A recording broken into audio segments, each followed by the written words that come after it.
Hello everyone and welcome to Once Upon a Time Read Alouds. My name is Rachel and today I will be reading Stone Soup by Marcia Brown.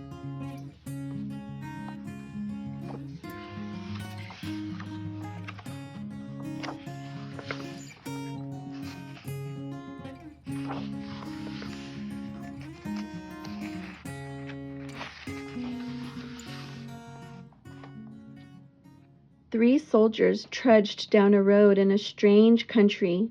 They were on their way home from the wars. Besides being tired, they were hungry. In fact, they had eaten nothing for 2 days. "How I would like a good dinner tonight," said the first. "And a bed to sleep in," said the second. "But all that is impossible," said the third. "We must march on." On they marched. Suddenly, ahead of them, they saw the lights of a village. "Maybe we'll find a bite to eat there," said the first. "And a loft to sleep in," said the second. "No harm in asking," said the third. Now, the peasants of that place feared strangers.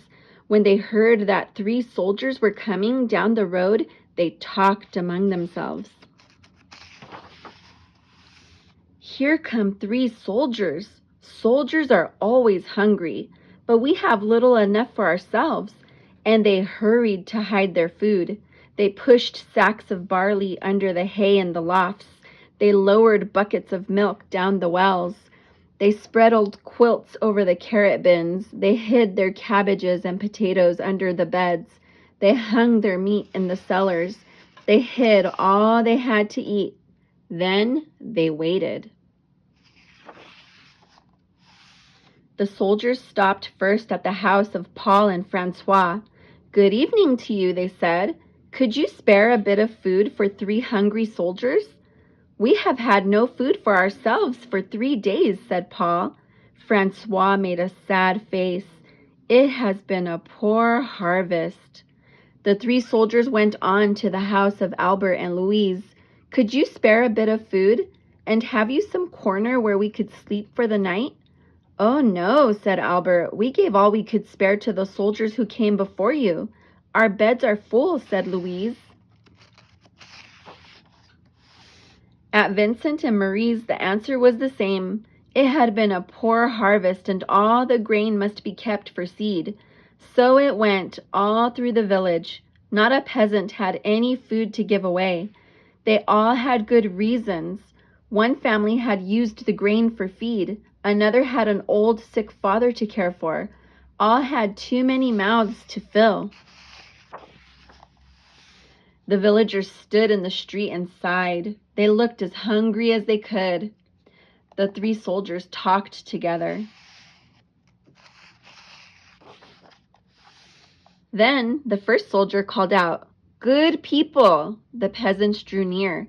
"We are 3 hungry soldiers in a strange land.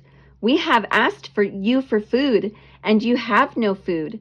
Well, then we'll have to make stone soup." The peasants stared.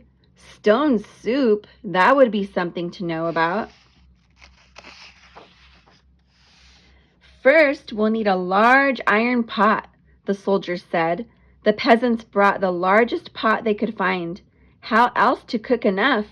"That's none too large," said the soldiers, "but it will do. And now water to fill it and a fire to heat it." It took many buckets of water to fill the pot. A fire was built on the village square, and the pot was set to boil. "And now, if you please, 3 round, smooth stones."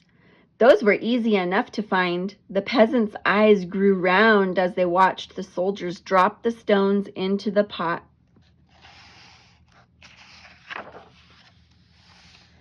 "Any soup needs salt and pepper," said the soldiers as they began to stir.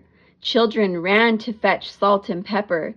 "Stones like these generally make good soup, but oh, if there were carrots, it would be much better."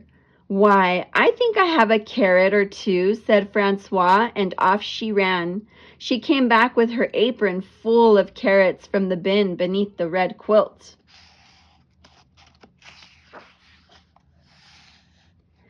"A good stone soup should have cabbage," said the soldiers as they sliced the carrots into the pot. "But no use asking for what you don't have." "I think I could find a cabbage somewhere," said Marie, and she hurried home. Back she came with 3 cabbages from the cupboard under the bed. "If only we had a bit of beef and a few potatoes, this soup would be good enough for a rich man's table." The peasants thought that over. They remembered their potatoes and the sides of beef hanging in the cellars. They ran to fetch them. A rich man's soup, and all from a few stones? It seemed like magic. "Ah," sighed the soldiers as they stirred in the beef and potatoes.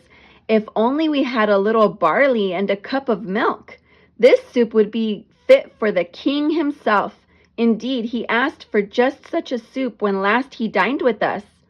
The peasants looked at each other. The soldiers had entertained the king? Well. "But no use asking for what you don't have," the soldiers sighed. The peasants brought their barley from the lofts. They brought their milk from the wells. The soldiers stirred the barley and the milk into the steaming broth while the peasants stared. At last the soup was ready. "All of you shall taste," the soldiers said, "but first a table must be set." Great tables were placed in the square, and all around were lighted torches. Such a soup! How good it smelled! Truly fit for a king.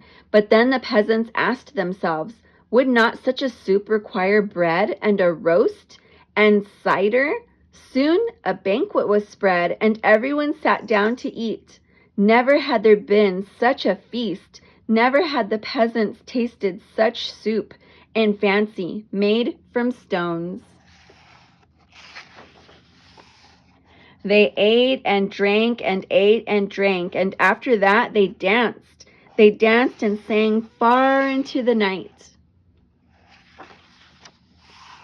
At last they were tired, and the 3 soldiers asked, "Is there not a loft where we could sleep?" Let 3 such wise and splendid gentlemen sleep in a loft? Indeed, they must have the best beds in the village. So the first soldier slept in the priest's house, the second soldier slept in the baker's house, and the third soldier slept in the mayor's house. In the morning, the whole village gathered in the square to give them a send-off. "Many thanks for what you have taught us," the peasants said to the soldiers. "We shall never go hungry now that we know how to make soup from stones." "Oh, it's all in knowing how," said the soldiers, and off they went down the road. Such men don't grow on every bush. The end. Thank you so much for joining me today at Once Upon a Time Read Alouds.